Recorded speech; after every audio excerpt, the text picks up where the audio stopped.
Hey everyone, Dr. Tapia here, and I am going to introduce you to Noodletools if you have not used it yet, and I'm also going to show you how to navigate library databases, which are required for your Frosh English Final. So let's get started.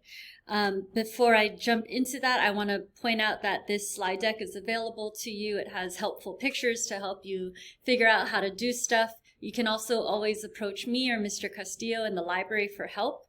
And you can also click on the links to parts of the videos to get right to the information you need. But let's jump in.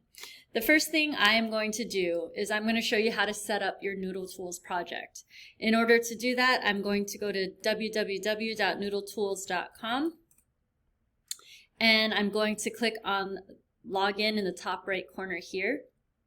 Instead of logging in here, I'm going to actually click on this Google icon down here, and I'm going to hook that up to my shcp.edu account.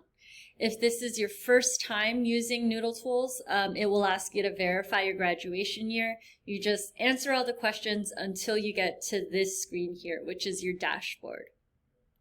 I also want to tell you what Noodletools even is, okay? Noodletools is a research platform. It's a great place for you to start your research. It helps you collect your citations, take notes on your citations, figure out what the in-text citations for every source is so that you can integrate that into your essays or your slides. And it also mimics what you will find in college. Okay, in college you have other tools like Zotero or RefWorks or what they're called, and Noodletools is the high school version of that. So we're preparing you for college. And again, this is a place where, again, you can save your citations and manage different projects that you have going on. So what I'm going to do to create a new project is I hit this button in the top right corner. I am going to name my project my last name, Frosh Final. Okay, so you will write your last name, Frosh Final. For your citation style, you're going to click MLA, and for your citation level, we're actually going to go with junior. Okay, so again, last name, Frosh Final, MLA citation style, and junior citation level. I hit submit, and there's my new project.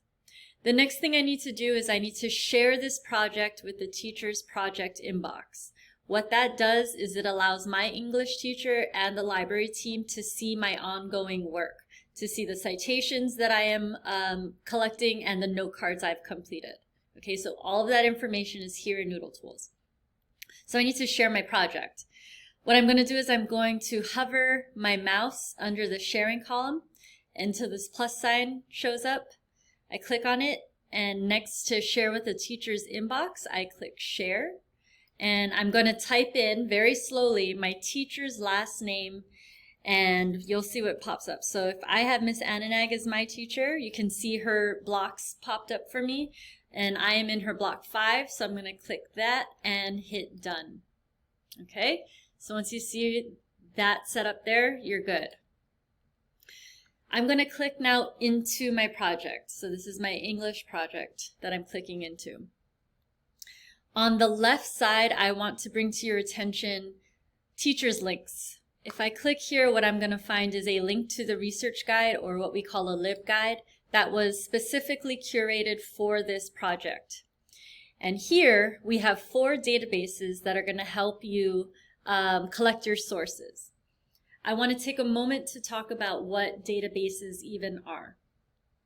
So we get a lot of information out on the web, we get a lot of information from books, but specifically out on the open web, there's a lot of information, or should I say misinformation. There's a lot of information that's written out there, but the people who publish it aren't necessarily experts. Perhaps they haven't been checked for accuracy.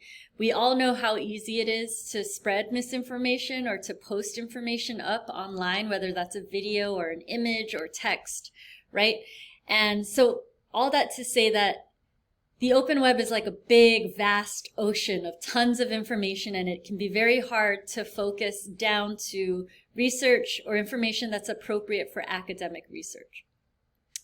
Databases, whereas the open web is an ocean, databases are like a safe pool of water, of information, where all of the information has been curated by experts. It's been checked for accuracy. It's been checked that the people who publish it are authoritative. They're an expert on that subject.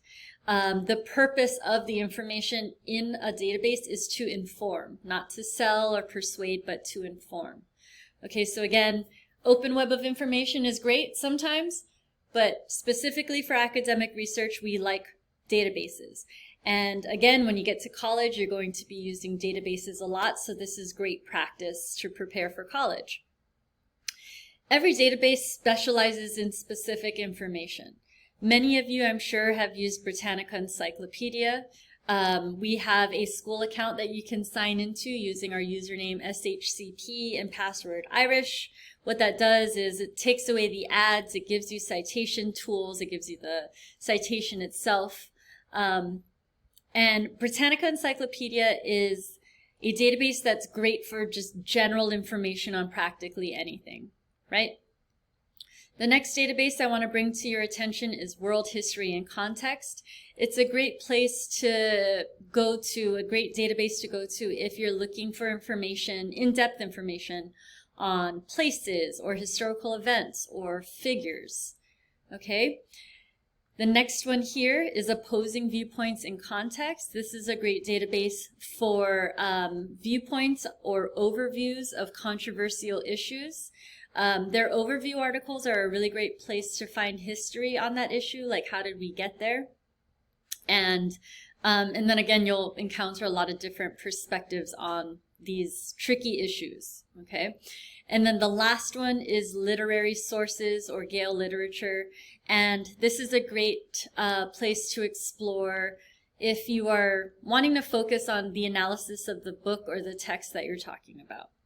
So I'm going to actually show you World History and Context. And let's say, for example, I want to write my essay on the Christian missionaries or the bringing of Christianity to Nigeria. And the way I'm going to talk about that is, first I'm going to talk about Igbo religion. Okay, so again, like any search tool like Google, you can type in keywords, right? It's helpful to just put in keywords. And I could type in, you can start off slowly and see what they auto-generate for you, or I'm going to actually see if they have anything on Igbo religion. And I hit enter, and look at that. I have information on religion, on deities, philosophy, and I have 18 more reference articles to explore. They also have academic journals I can consult, but I'm going to start with Igbo religion.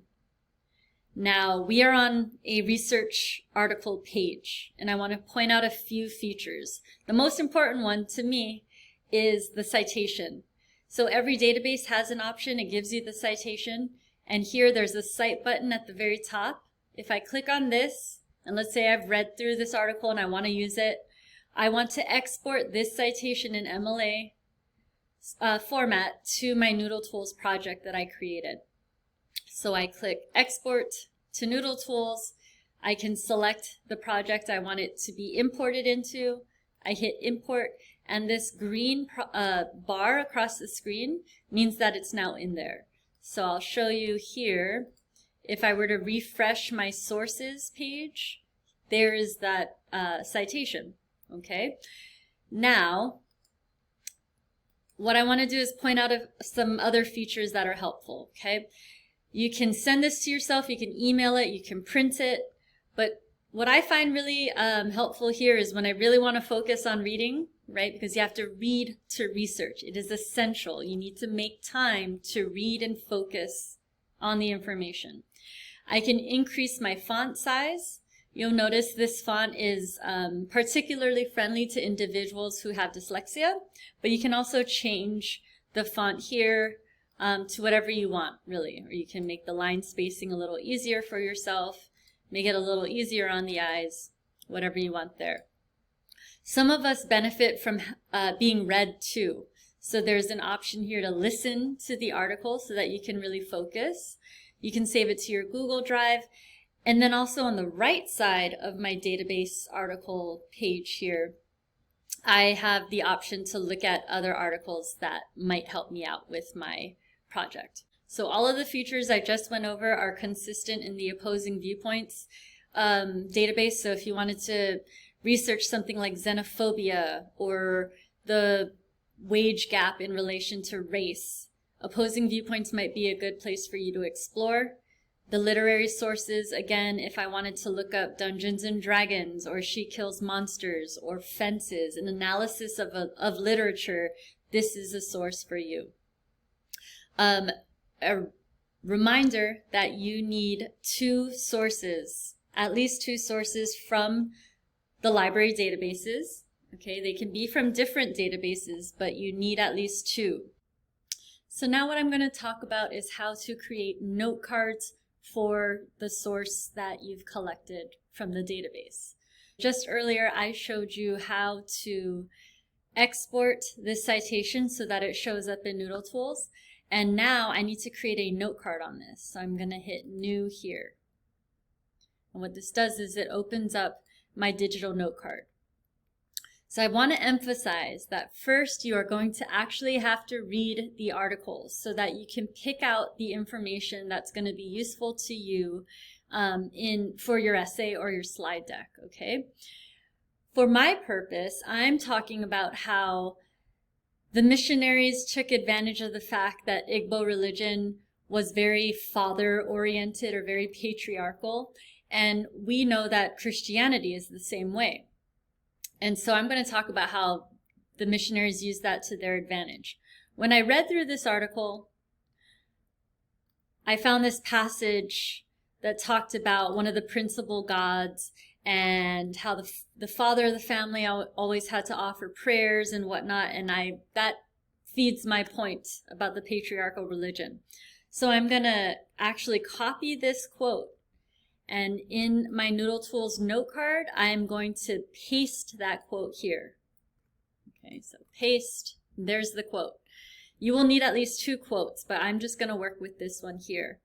I'm going to plug some quotation marks around it so that I know, and don't forget that it is a direct quote.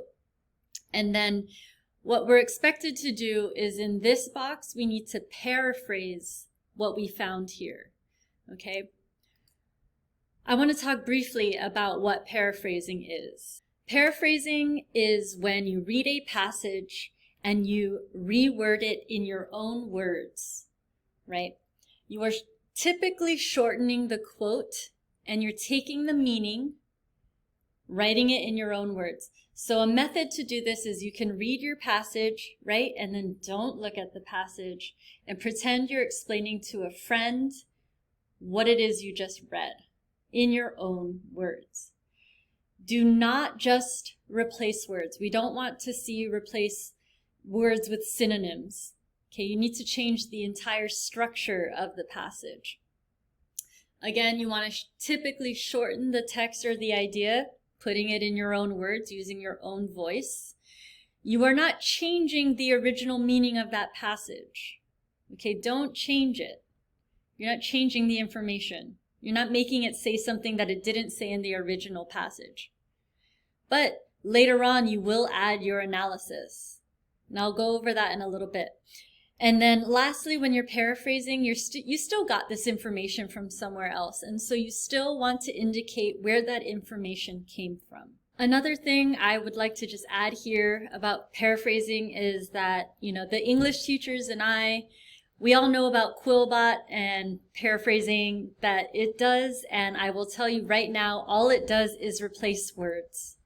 So it's not really the AI is really not helping you. So again, I encourage you to paraphrase for yourself so that you are practicing this skill. And again, we are asking you to do that. We have a very keen eye to detecting artificial intelligence. So let's look at an example of paraphrasing. What I have here is I've worked on my note card, and I'm going to read through this so you can see what I'm doing. The original passage says, Chukwu is seen as a powerful, munificent God, the one who holds the knife and the yam and provides people with wealth, rain, and children, and who is merciful toward rich and poor, male and female, child and aged, right? Sounds a lot like the Christian God. Every morning, the father of the family offers prayers to the Supreme Being. Chukwu does not intervene in the minor details of human existence, however. Such matters he leaves to the spirits and ancestors who are often described as his messengers. Again, I'm seeing a lot of parallels to Christianity, but the original passage doesn't say that at all, right?